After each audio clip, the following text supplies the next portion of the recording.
143페이지 3번? 5번 아니에요? 3번이에요? 아니 2-3번까지 안 했어요?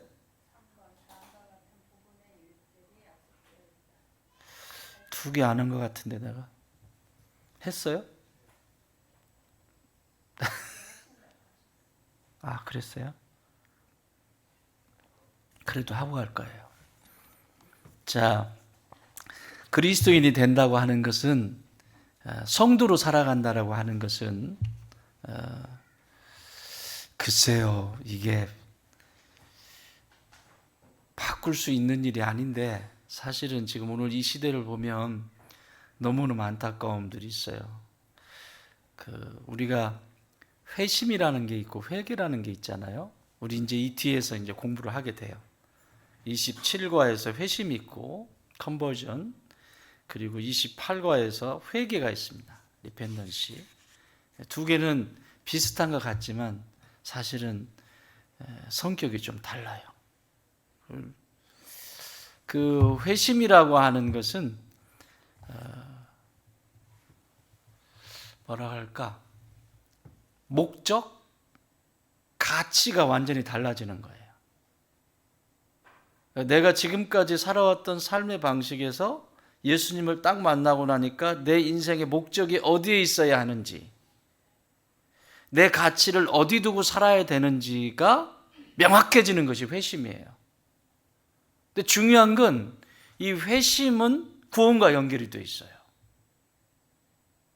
회개는 뭐냐면, 뒤에 이제 설명을 드리겠지만, 회개는 회심과 같이 붙어 있는데, 이거는 위치적인 것이라고 말할 수 있어요. 그러니까 내가 죄의 습관 속에 있었어요. 거기에서 하나님께로 나오는 거, 의의 길로 접어드는 거, 이런 건 회개예요.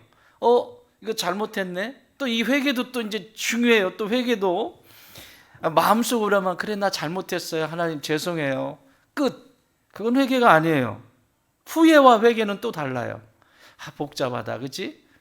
근데 회개는 뭐냐면, 죄의 자리에 있던 내 삶에 죄의 자리에 있던 것이 인식이 돼서 하나님 앞에 고백하고 돌이키는 거예요. 리펜던시예요.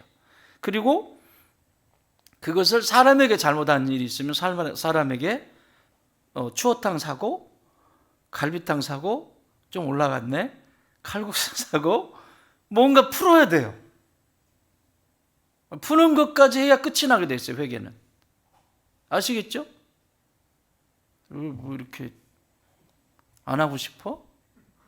아니 저녁에 약들 드시고 오셨어요? 왜 이렇게, 뭐 감기약 드셨어요? 왜 이러지? 주님 말씀하시면 순종하라고 하니까 지금 벌써부터 지금 막 그런 거예요? 네.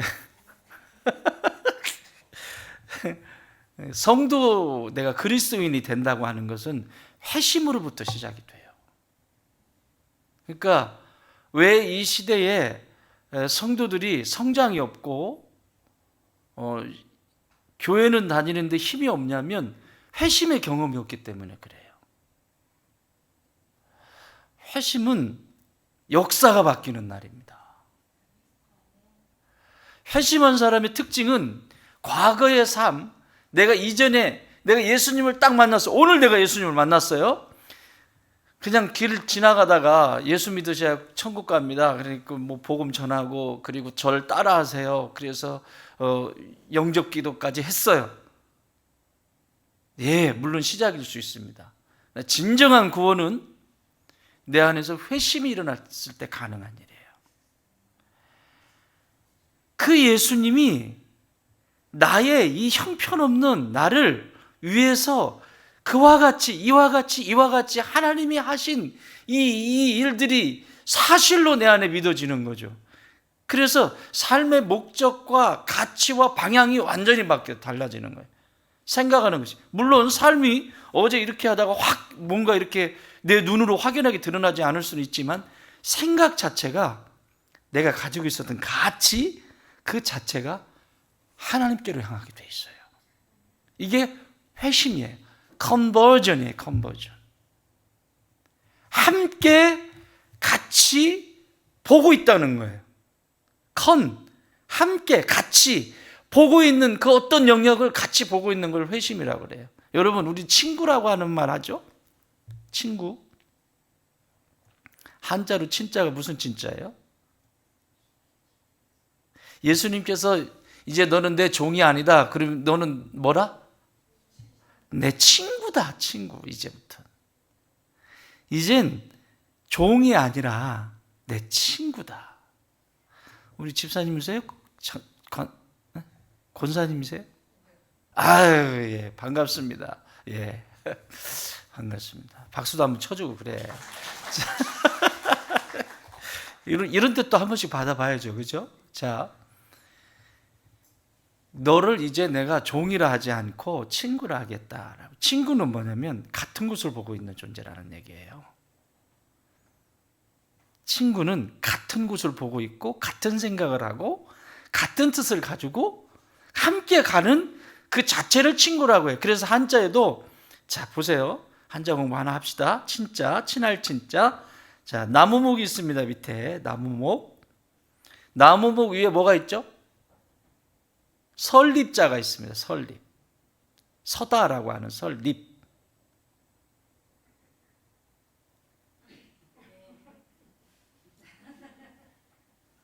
이게 칠판이 있어요. 뭘 그리든.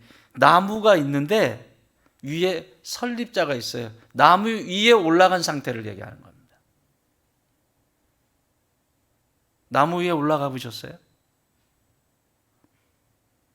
나는 저 나무가 잘 살아줘서 우리 애들이 막 그 위에 올라가서 놀고 이러기를 원해서 했는데 나무가 비실비실해요.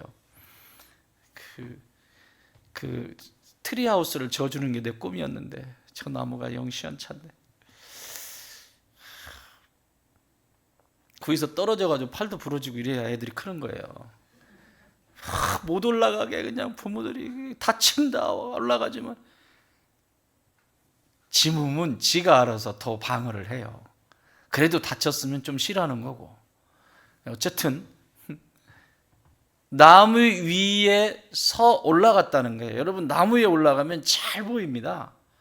제가 어린 시절에 우리 집에 살구나무가, 아주 큰 살구나무가 있었어요. 제가 어리니까 살구나무가 얼마나 컸겠어요.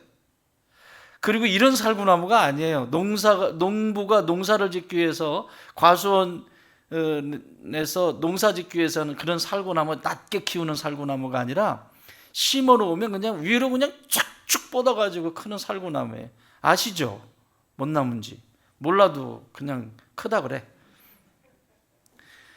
그러면 그 살구나무에 올라가면 그 평야, 농사를 짓는 그 평야지대가 쫙 펼쳐집니다. 가을에도 그 위에 올라가면 막 황금 물결이 촥촥촥촥촥촥. 그 위에 올라가면 쫙 멀리서 버스가 오는 것까지 다 보입니다. 신장으로. 제가 살구나무 올라간 날은 우리 엄마 장에 간 날. 엄마가 장에 5일장에 가시죠. 5일장 쓰잖아요. 5일장에 가시면 나를 데리고 다니면 귀찮잖아요. 그냥 빨리 가서 일을 보고 탁 챙겨가지고 오셔야 되는데, 날 데리고 가면 엄마 저거 사줘, 엄마 이거 사줘, 나 저거 먹고 싶어, 이거 맨날 하니까 어머니가 막 급하시니까 어떤 때는 데리고 가시는데 어떻게 해서든지 저를 꼬십니다. 저는 넘어갑니다. 뭐에 넘어갔냐면 콩엿. 표피는 아주 얇고, 엿이 표피는 얇고 안에 검은 콩, 뭐 좁쌀, 뭐 가지가지 해가지고 표피를 얇게 한 엿이 있어요. 드셔보셨어요? 안 드셔보시면 말을 마. 이걸 얇게 해가지고 입에 붙지도 않고요. 막 탁 먹으면 바삭바삭하니 너무 맛있어요. 근데 요즘 그런 엿이 없더라. 그거 사다 준다 그러면 안 따라갔어요. 그러면 어머니가 장에 가셨어요. 그러면 저는 이 시골의 버스가 1시간에 한 대씩 다녀요. 1시간에 한 대씩. 그래서 살구나무 위에 올라가서 막 보고 있는 거죠. 버스가 저기 저 읍내에서 그쪽에서 오는 거 작은 것이 보이면 살구나무에서 내려서 신장로를 타고 막 달려갑니다. 버스보다 더 빨리 가는 거지 내가. 그러니까 엄마 내리는 걸 기다리는 거지. 엄마, 근데 우리 엄마가 콩팥을 샀어 안 샀어? 샀으면 내가 이 얘기를 하겠어? 땡깡을 부리는데 그게 예슬이가 저를 닮아서 그런 거예요. 예슬이가 어렸을 때 뒤지게 맞았거든요. 엄마한테. 둘째가 어디 아울렛 같은 데 이런 데 가면 뭐 장난감들 있잖아요. 거기서 안 가요. 신기한 장난감이 있으면 안 가요.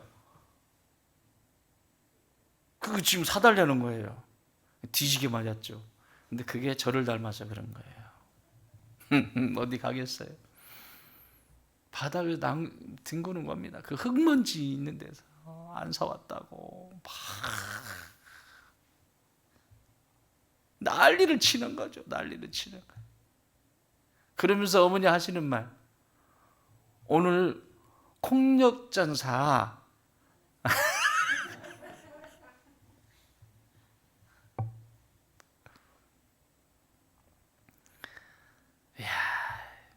여러분, 친구라고 할 때 그 살구나무 위에 올라가 있는 아이처럼 그 위에 올라가 있는데, 나무 위에 올라가면 저 멀리 보잖아요. 멀리 보는 것처럼 옆에 볼견자가 써 있어요. 자, 이제 한자가 완성이 됐어요. 나무목에 설립자가 써 있고 옆에 볼견자가, 보다라고 할 때 볼견자가 딱 붙어서 친할 친자입니다.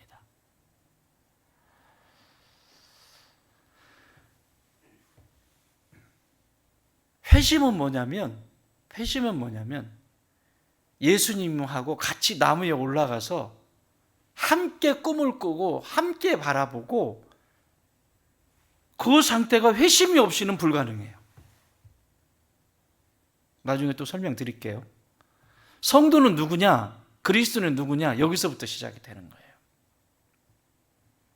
이 회심이 되어져야 삶의 가치가 바뀌고, 내가 이전에 살아왔던 삶의 방식은 이렇게 살았는데 예수님을 만나고 나니까 이전에 살아왔던 내 삶이 한심하고, 이전에 왔던 삶의 방식을 보면 억울하고, 누구한테 속았기 때문에? 마귀한테 속았기 때문에 너무너무 억울한 거예요. 여러분, 예수님 만나고 나서 억울한 적 있으세요? 예수님 만나고 나서 과거의 삶과 지금 예수님을 만나고 난 다음에 내가 만나고 나서 내가 회심하고 나서 억울하신 적 있으세요? 그러면 여러분 회심하신 거예요. 그건. 그런데 구원이 어디로부터 오는지, 바람이 어디로부터 부는지 뭐 그런 얘기 하는데, 사실은 회심은 달라요. 그건 회개로, 이제 회심은 삶을 살다가 아무리 내가 우리 집안이 몇 대째 예수를 믿어도, 회심은 예수님을 진짜 만나고 그리스도인 진짜를 만나고 나면 망치로 얻어맞는 거. 여러분, 그 우리 감리교회 창시자가 누구죠? 존 웨슬리입니다. 이 존 웨슬리가 좋은 집안에서 성장했잖아요. 아주 믿음의 대를 잇는 그런 곳에서 성장했어요.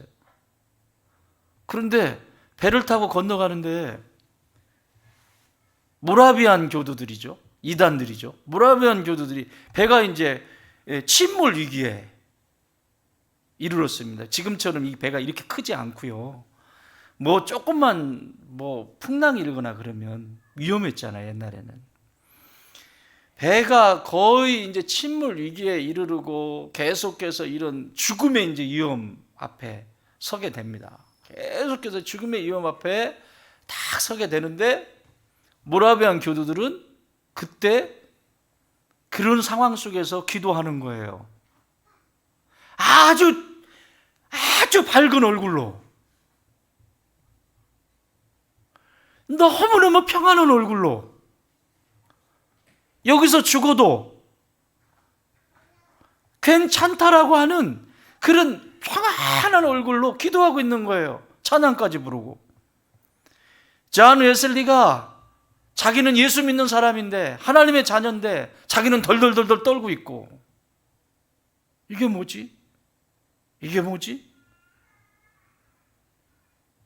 내가 믿었던 하나님은, 내가 믿었던 예수님은 가짜였던 거죠.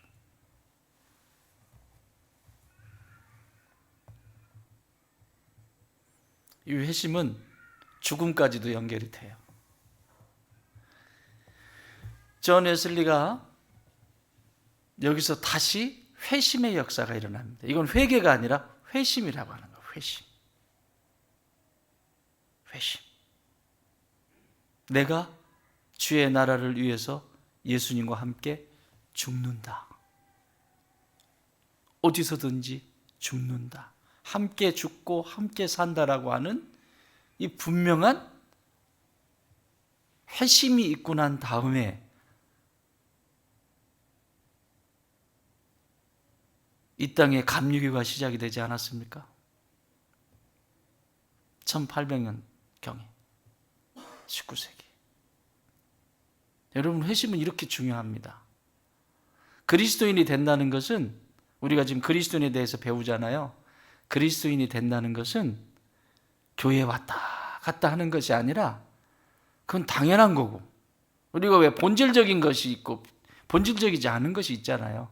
교회로 오는 건 당연한 거죠. 일주일에 한 번, 세상에 일주일에 한 번, 목사는 일주일에 한 번 설교하면 제일 좋아요. 뭐 그냥 월요일, 수요일, 목요일, 금요일, 그 다음에 수요일, 금요일, 주일 2번. 기본적으로 한 몇 번을 하는 거야 도대체? 근데 왜 그럴까요? 왜? 따라합시다. 내 영성은 내가 책임져야 한다. 시험 들었다는 말 하면 안 돼요. 여러분, 신앙생활 하시다가 시험 들었다고 하면 안 돼. 왜? 내 영성 내가 책임지자. 앞에서는 열심히 가르쳐 준다고, 이렇게 따라오라고, 이렇게 하라고, 나가서 도둑질 해보라고 가르쳐 줍니까? 내 영성이 더 풍요로워질 수 있도록 계속해서 인도하고 하는데, 주님 말씀하시면 내가 나아가리라? 어디로 나갈 건데요? 이게 이제 여기서 어려움이 생기는 거예요. 그래서 우리가 지금 그리스도인이란 누구냐 쭉 설명을 드렸고, 이제 마지막 이제 부분에 이제 거의 들어가는데, 그리스도인이 된다는 것은 회개를 통한 회심의 역사가 있게 되고, 그 회심이 있고 난 다음에 또 회개가 이어지는 거예요. 계속해서 회개가 이어지는 거예요. 회심은 일회성에 가까운 거예요. 반드시 이 회심이 있어야 돼요. 내가 지난날 살아온 삶이 억울해야 돼요. 예수님 만나고 나니까 억울해야 돼. 억울했죠?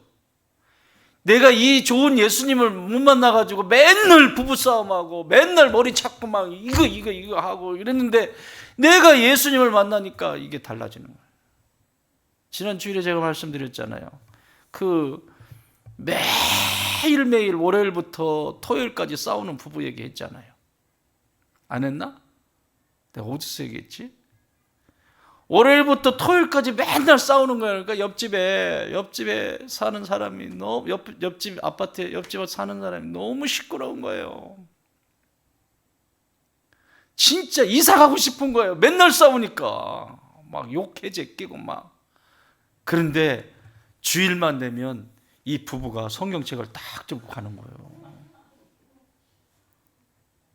성경책을 딱 들고. 근데 더 놀라운 사실은 그 옆집 부부가, 아이고, 그래도 오늘은 시끄럽지 않겠다. 회심이 없으니까 회개인지 후회인지는 뭐 하겠지. 가가지고 이제 예배당 가가지고 교회 가서 회개인지 후회인지 모르겠지만 어쨌든 할 거 아니에요. 진정한 회심이 있으면 내가 살아왔던 삶의 가치가 하나님의 생각이 내 안에 들어와요. 회심이 있구나. 하나님의 마음이 내 마음속에,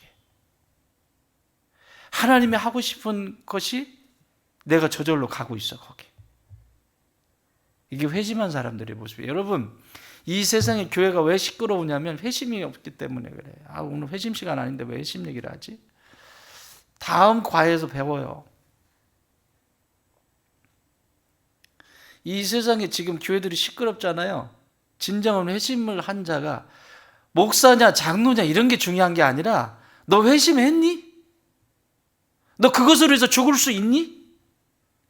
너 그것을 위해서 네 삶을 포기할 수 있니? 라고 물으면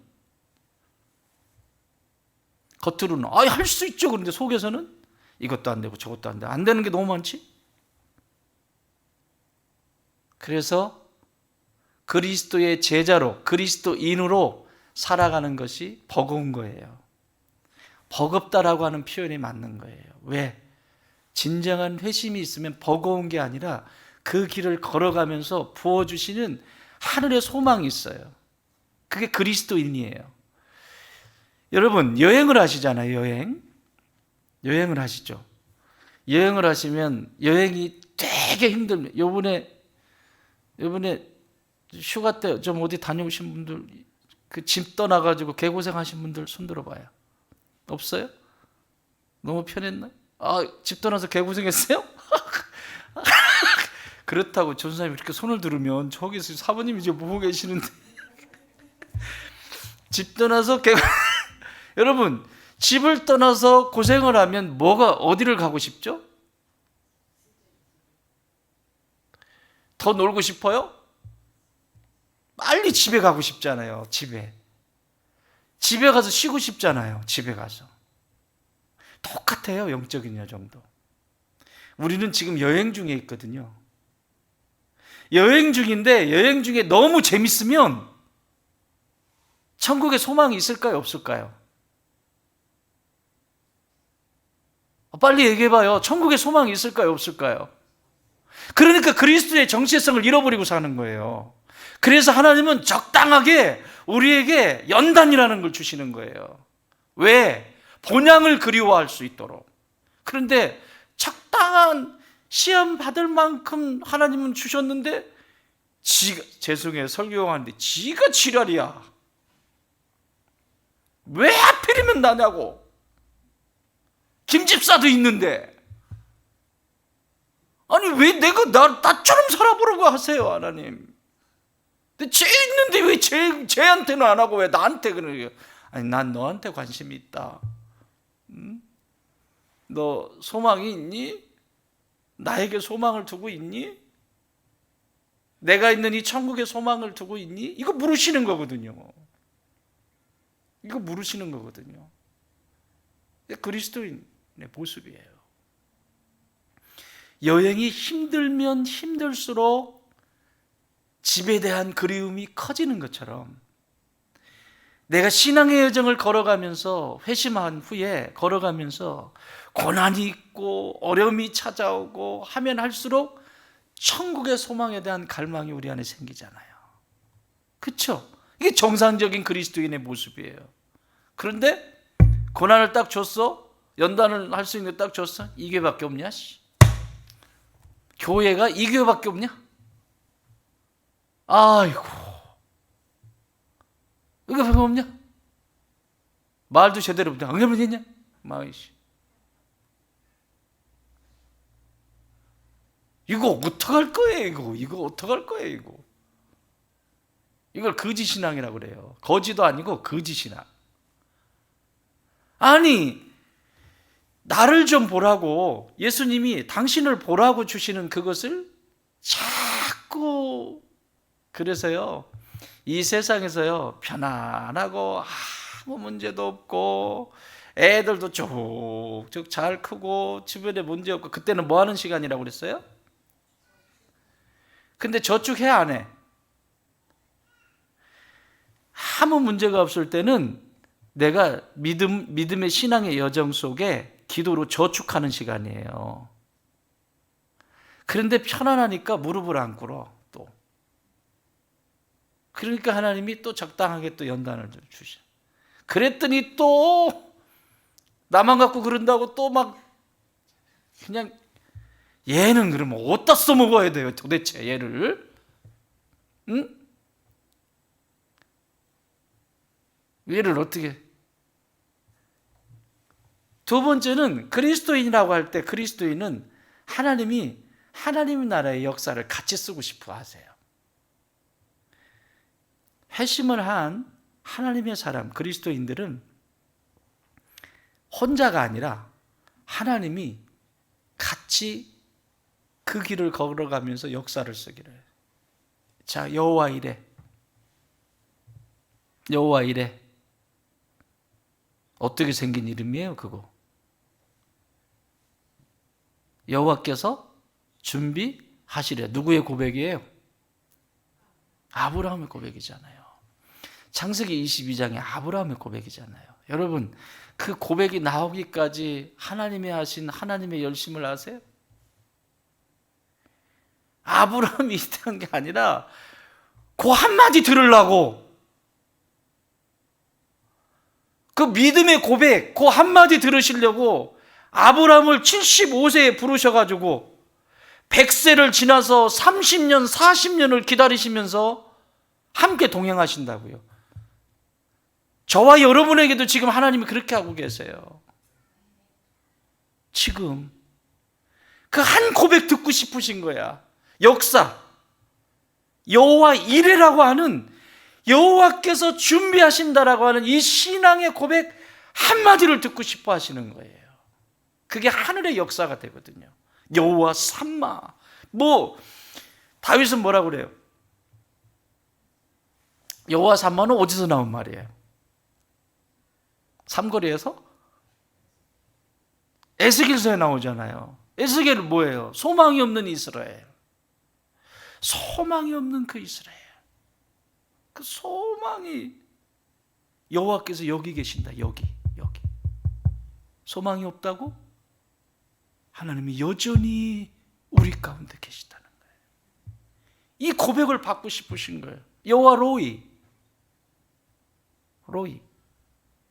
다윗의 고백 아니겠어요? 여호와는 나의 목자시다.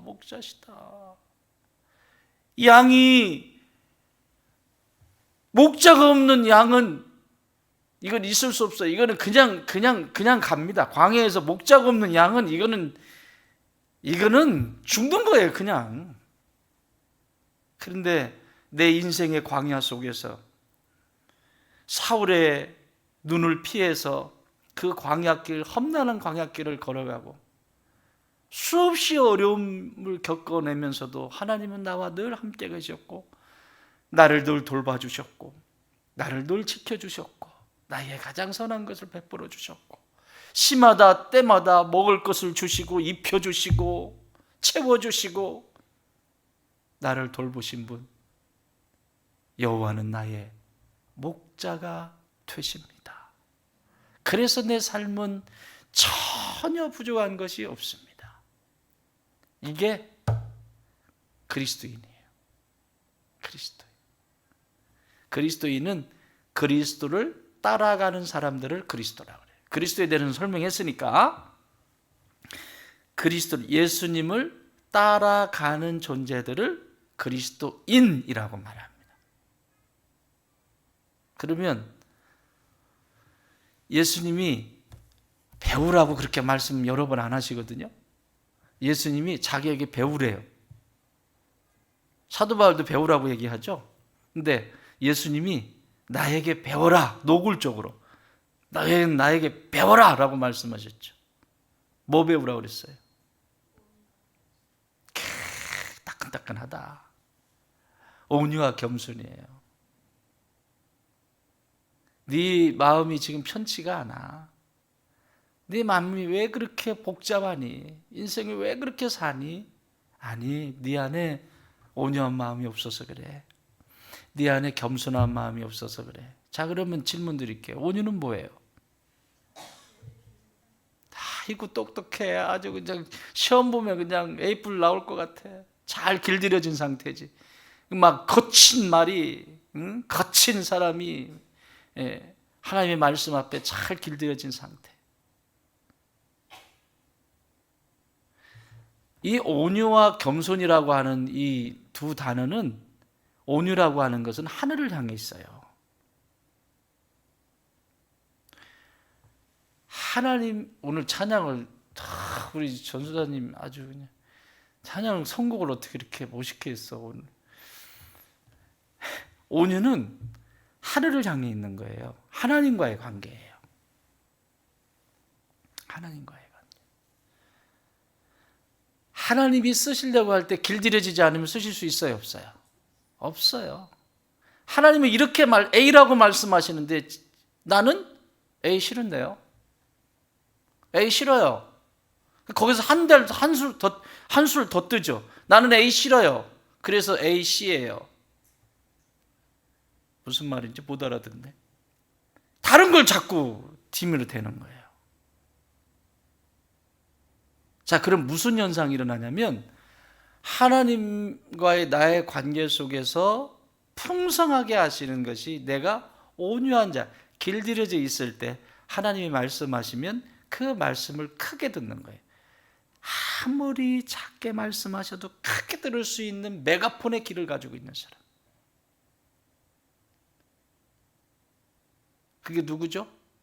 마리아예요. 마르다는 못 들어요. 청력 테스트 해야 돼요. 못 들어요. 분주하긴 한데 못 들어요. 그러니까 온유하다라고 하는 것은 하나님이 쓰시기에 너무 편한 거예요. 하나님이 하나님의 일을 하는데 너무 편한 거예요. 얘는 이렇게 해도 편하고 저렇게 해도 편하고 함께 손이 탁탁 맞아요. 그래서 여호와 이레도 되고 여호와 로이도 되고 여호와 삼마도 되고 여호와 치드케는 계속 역사를 만들어가는 거죠. 계속해서. 그게 온유한 자에게서 맺어지는 그리스도인의 모습입니다. 이거 넘어서고 있잖아요. 지금 우리 맨날 지고집 부리잖아요. 자기 고집. 진짜 말 안 들어. 영적으로 진짜 자기 연민에 빠지기도 하고 내 생각에 충만하기도 하고 내 생각이 옳다고 주장하고, 하나님이 말씀하시고 옆에서 누군가가 이야기하면 크게 듣고 그걸 귀담아 듣고 내 감정이 중요하고. 아니라니까요. 그래서 시간이 길어지는 거예요. 하나님이 쓰실 수가 없어요. 하나님은 함께 역사를 만들어가고 싶으신 거거든. 가정도 마찬가지. 특히 여기 가장 여러분이 가지고 있는 고집은 하나님이 나에게 주시는 고집만 남기를 바라요.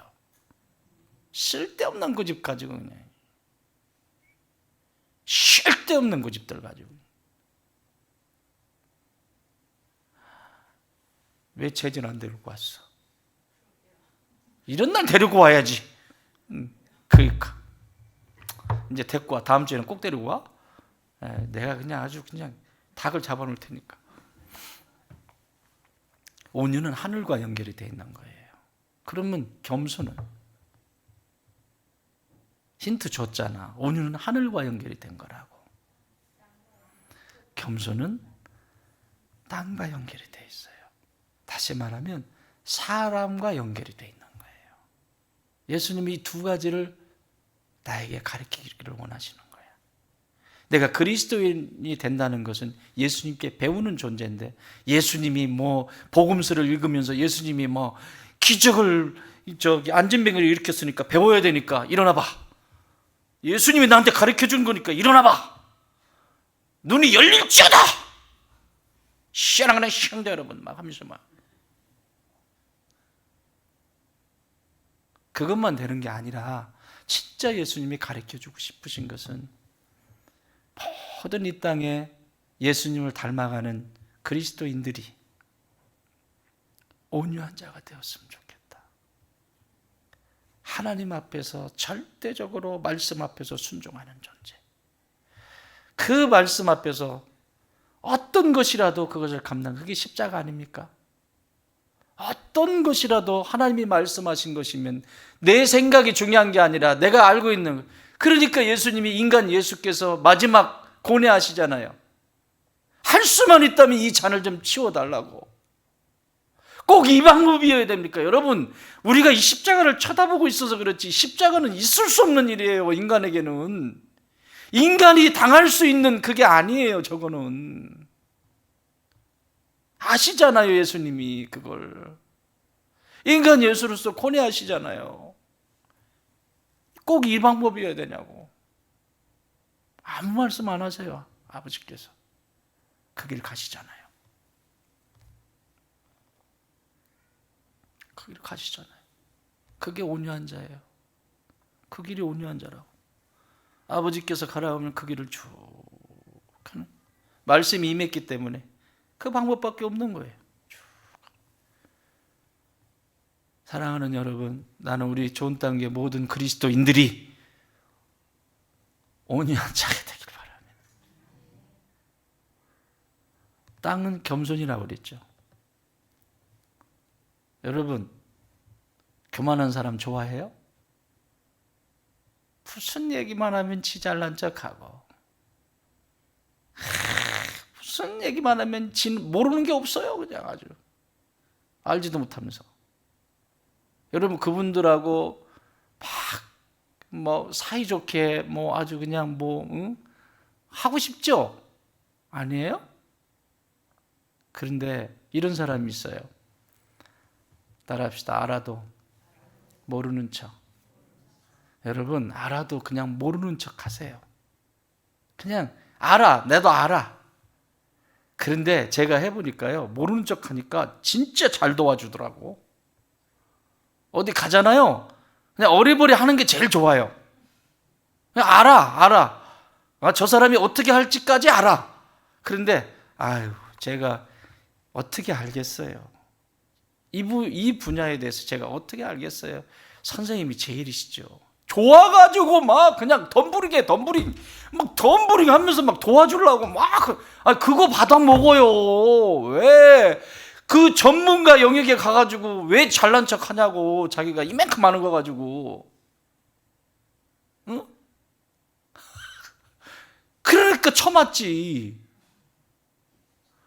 따라합시다. 알아도 난 몰라. 제일 지혜로운 사람들이에요. 그냥 알아도 모르는 척하면 남들이 도와준다? 근데 모르는 것도 아는 척하면 재수 없어서 도망가 버려요. 지 혼자 바닥을 쓸고 있어야 돼요. 지 혼자 쓰레기 다 치워야 되고 자기 혼자 다 해야 되는데 자기가 판 무덤이에요. 그거는. 사랑하는 여러분, 겸손한 분들이 되세요. 겸손은 흙입니다. 흙. 그저 하나님의 은혜가 아니면 살아갈 수 없는 존재. 은혜가 절대적으로 필요한 것. 하늘에서 비를 내려주지 않으면 농사를 지을 수 없는 흙. 절대적으로 하늘에서 은혜를 부어주셔야 그것으로 서로 도움을 주고 받고 하면서 성장하는 것입니다. 사랑하는 여러분, 나는 좋은 땅의 모든 성도들이 하나님과의 관계 속에서는 온유의 법을 배우고 사람과 사람 사이에는 겸손의 법을 배우십시오. 알아도 모르는 존재가 되십시오. 그때 성령께서 내게 지혜도 부어주시고 은혜도 부어주시고 함께 하셔서 그리스도인이 무엇인지에 대해서 한 걸음 한 걸음 인도해 주실 것입니다. 그래도 한 글자는 해야 되니까 자,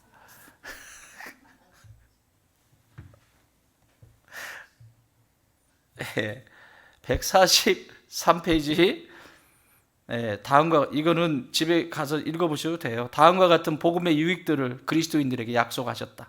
첫 번째는 뭐죠? 유죄 판결에서 해방. 여러분, 우리는 이미 죄인 판결이 딱 났어요.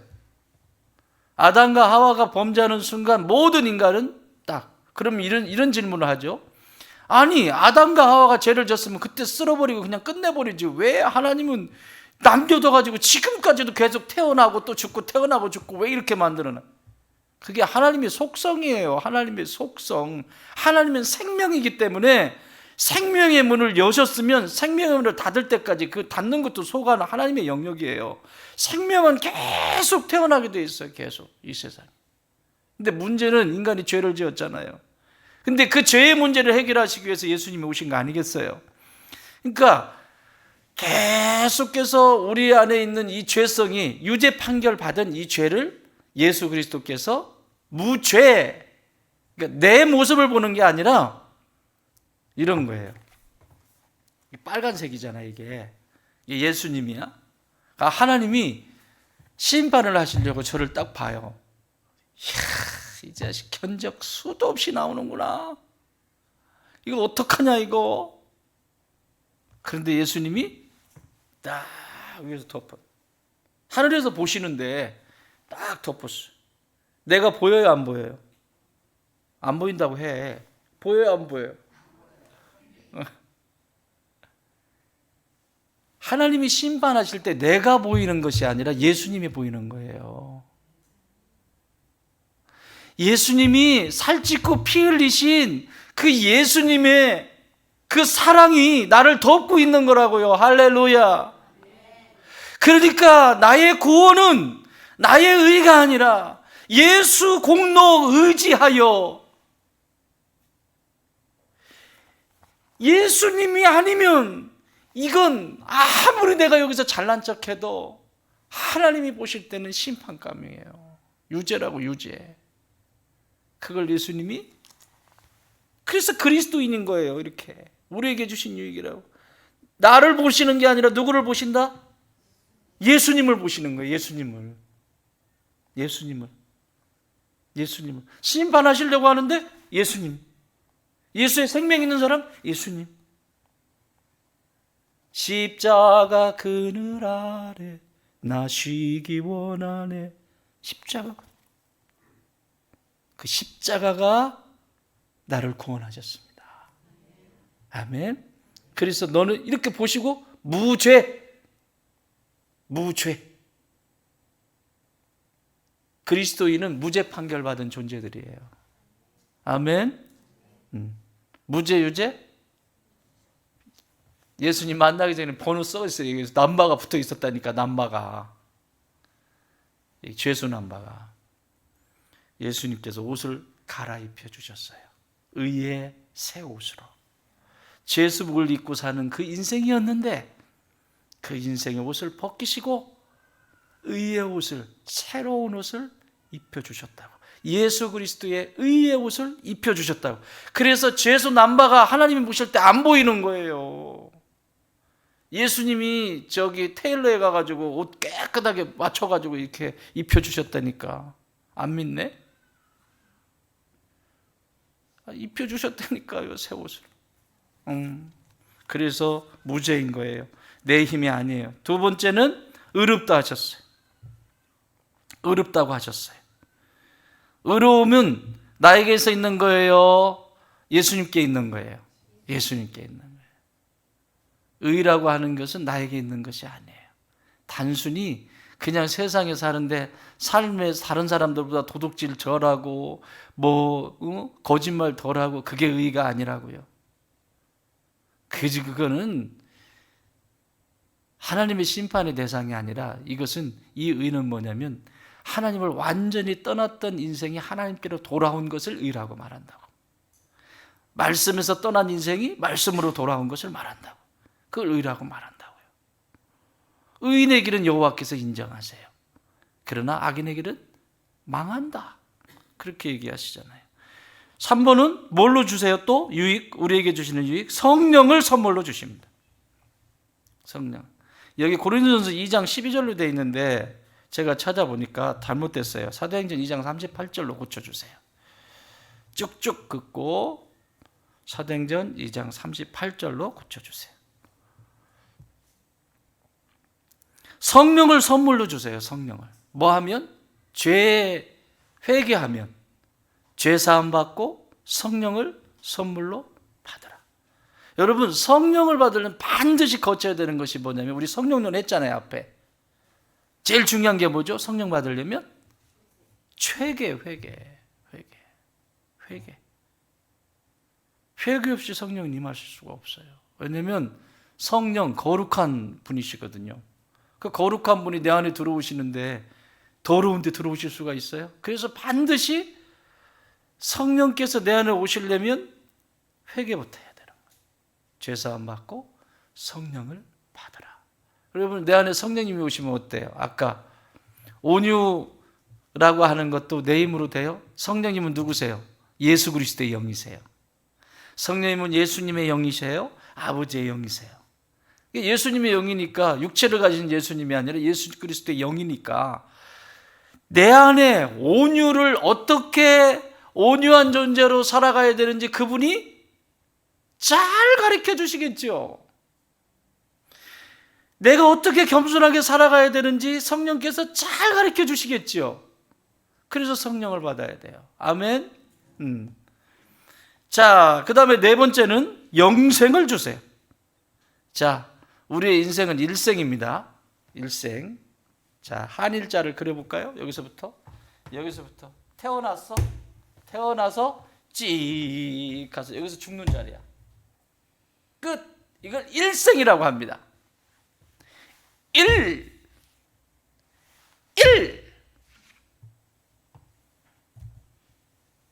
그런데 그리스도인은 여기가 끝이 아니라고. 여기가 끝이 아니라 새로운 시작인데 영원한 생명, 영생으로 이어져요. 이걸 선물로 주셨다고요. 할렐루야. 여기서 100년도 못 사는데 어떻게든 잘 살아보려고 별짓을 다 하지. 한 번 더 따라 할래요? 하늘에서는 거지가 되지 마라. 그리스도인이라고 하는데 땅에서는 부자인지 모르겠지만 하늘에서는 하늘 거지로 있는 사람들이 너무 많아요. 이 시대에. 차라리 땅거지로 사세요. 땅에서도 부자로 살면 좋겠지만 그게 이것도 저것도 안 된다면 차라리 땅거지로 사시고 하늘 부자가 되세요. 영생이라니까요. 영생. 이건 일생이고 100년 동안 내가 별짓을 다 해서 무엇을 하고 어떤 짓을 하고 아무리 해놓아도 이건 일생입니다. 내가 일생을 사는 동안 영생을 살아가는 거죠. 영생. 하늘에 하나님이 기뻐하시는 것을 위해서 오늘 내 삶을 드리고 내게 있는 은사를 드리고 이렇게 영생으로 이어지도록 만드는, 이걸 우리에게 선물로 주셨다니까요. 영원한 생명. 할렐루야. 기쁘시죠? 영생을 살아야 되니 저 인간하고 내가 거기서 또 살아야 돼? 빨리 회개하세요. 빨리 회개하고 그 인간하고 또 살아요. 네. 근데 이런 상태는 아니지.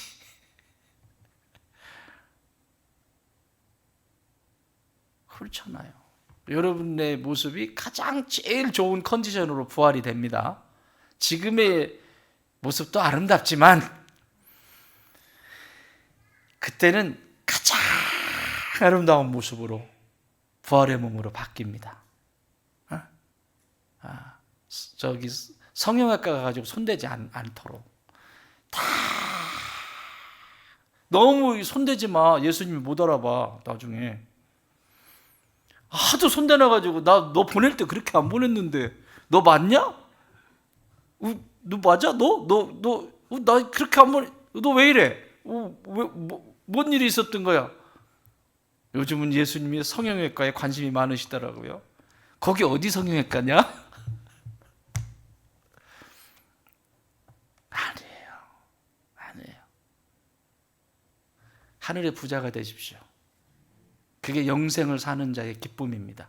일생을 살지만 일생을 사는 동안도 여기서 영생을 누리는 자예요. 하나님이 기뻐하시는 일, 하나님이 좋아하시는 일을 내가 자꾸 찾아서 그걸 하는 것이 영생을 사는 거예요. 지금 일생을 살지만 그것들이 모아지고 그래서 영생으로 가볍게 패스. 근데 여기서 근데 일생이 끝날 때가 됐어. 들어가야 되는데 너 가자 그랬더니 아직은 안 돼. 심술꾸러기 같은 이라고. 심리학에서도 노년이 그래서 중요해요. 노년은 내 인생을 통합해가는 과정이거든요.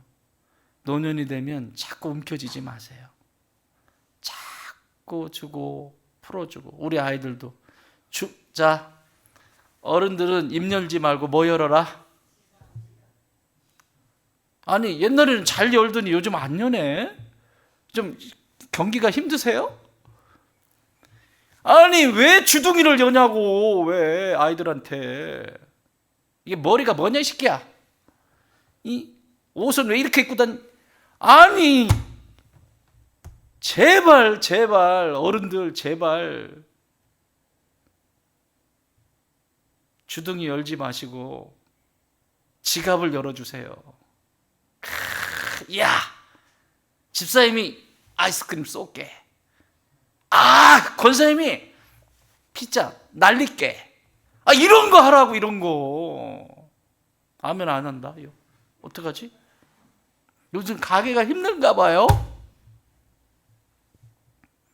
그런 거 하라고. 그런 거 그게 영생을 사는 기쁨이에요. 또 없는데 집 팔아가지고 그거 하지 말고 내 형편껏 하라는 얘기예요. 내 형편껏. 김순례 권사님 또 집 팔아가지고 막 평생 애들 피자 산다고 그러지 말고 하고도 남는다니까. 또 그러려고 그랬죠. 지금 하지 마. 그런 거 말고 입은 닫고 주머니를 열어주세요. 우리가 하는 모든 삶의 여정이 한 자락 한 자락이 어떻게 하면 우리 하나님의 입가에 미소 짓게 할 수 있을까? 어떻게 하면 우리 아버지 웃게 할 수 있을까? 여러분 이게 자녀들의 행복 아니에요? 자녀들의 행복? 제가 이 얘기만 하고 좀 마칠게요. 여기 줄 거나이 영생까지 했다. 영생까지 이 얘기만 하고 마칠게요. 이 영생의 기쁨을 제가 어제 그제 그 아이들이 서울에 두 아이가 살잖아요. 그래서 짐을 막 들고 갈 수 없는 컴퓨터부터 시작해서 차에다 실어가지고 갖다 줬어요. 갖다 주는데 아침에 갖다 준다고 딱 내가 올라간다고 하니까 엄마가요. 지들 둘이 사니까 변명 살겠어요. 사실 우리보다 잘 먹지만 간다고 하니까 아침에 그 아픈 다리를 삐딱삐딱 하면서 호박전도 붙이고 뭣도 붙이고 뭐 해가지고 반찬을 이렇게 해가지고 차 올라가는 길에 이제 이렇게 하려고 토스 하려고 하는 거예요. 그래서 이야, 당신도 참 대단하다. 대단해. 새끼가 뭔지. 그러고 갔어요. 올라가가지고 차가 또 좀 막혀요. 사당동 그쪽이 엄청 막혀요. 하여튼 갔어요. 가서 도착해가지고 지쳐가지고 그냥 짐 내려놓고 다 이제 조금 있다가 점심 먹자 그래. 그거 엄마가 해준 거 가지고 점심 먹자. 그러면서 아침 얘기를 했어요. 아침에 엄마가 아빠가 올라간다니까 이렇게 해가지고 이렇게 그렇게 새끼가 뭔지 모르겠다. 그랬더니 둘째가 1초도 안 걸렸습니다. 둘째가 면류관이지요.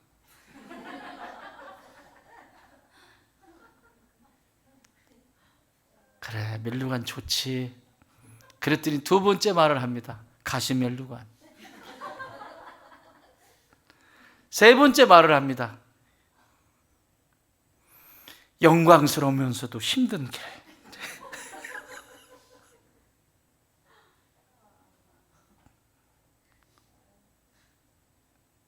자식은 가시면류관.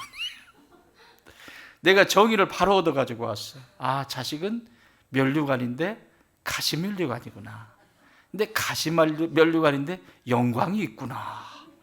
이렇게 정리가 됐어요. 자식? 이게 제가 입력이 됐어요. 다시. 여러분, 우리가 영생의 기쁨을 산다는 것은 우리가 지금 만나고 있는 사람들, 가족부터 시작해서 이렇게 가까이 있는 모든 사람들이 그 속에서 어떻게 하면 우리의 하나님 아버지, 부모이신 하나님 아버지의 얼굴을 웃게 할 수 있을까? 그것이 그리스도인이, 성도인 내가 고민해야 될 거예요. 웨스트민스터 신앙 고백의 첫 번째 계명은 하나님의 영광을 위해서 인간이 창조되었고, 두 번째는 여호와를, 하나님을 기쁘게 해드리기 위해서, 기쁘게 해드리기 위해서. 1번과 2번이에요. 하나님을 영화롭게 하기 위해서, 내가 하는 삶이 하나님을 영화롭게 하기 위해서, 하나님이 수치를 당하지 않게, 하나님이 어디 가서도 나를 자랑할 수 있게 영화롭게 하기 위한 것이고, 두 번째는 하나님을 기쁘시게 하기 위해서 내가 있다, 인 사람을 창조하셨다라고 하는 분명한 고백이 있잖아요. 나는 우리 좋은 땅의 모든 가족들이 그리스도인으로서, 회심한 그리스도인으로서 주의 몸된 교회의 기쁨이 되고 하나님을 영화롭게 하는 축복의 주인공들이 되시길 주님의 이름으로 축원합니다.